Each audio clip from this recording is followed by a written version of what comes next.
Alright.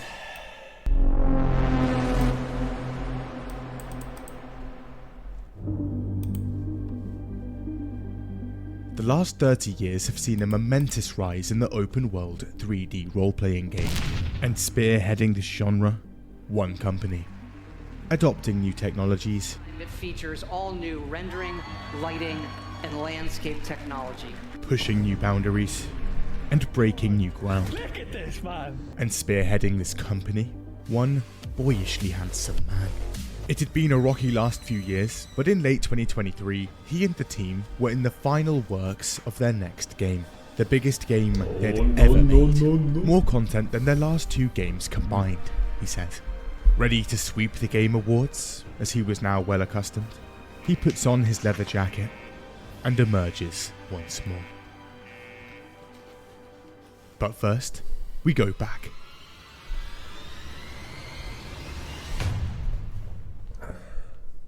It's the 80s, and a man by the name of Christopher Weaver is a person.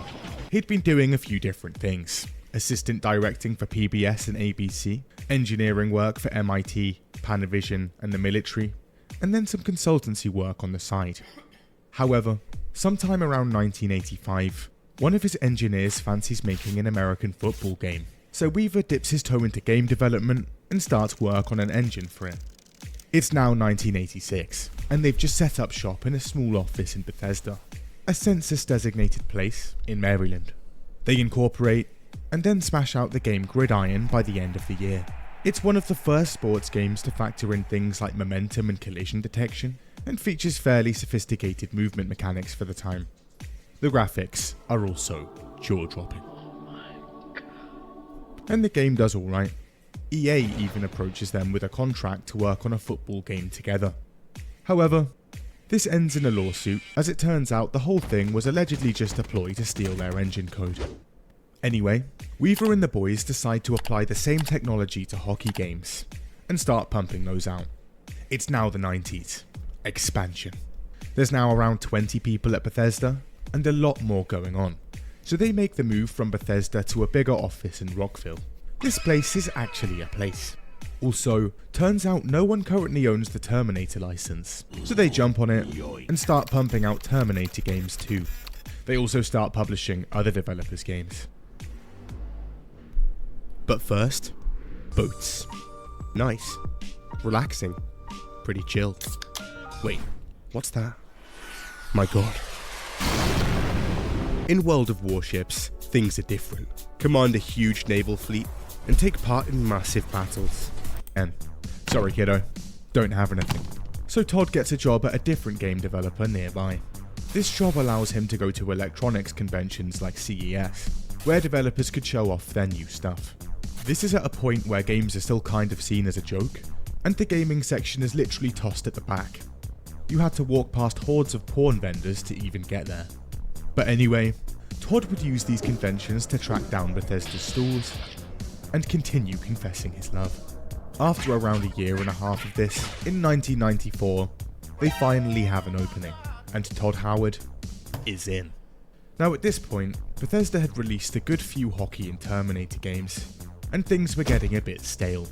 So they'd decided to branch out, and right around the time Todd had joined, they're putting the finishing touches on something completely different.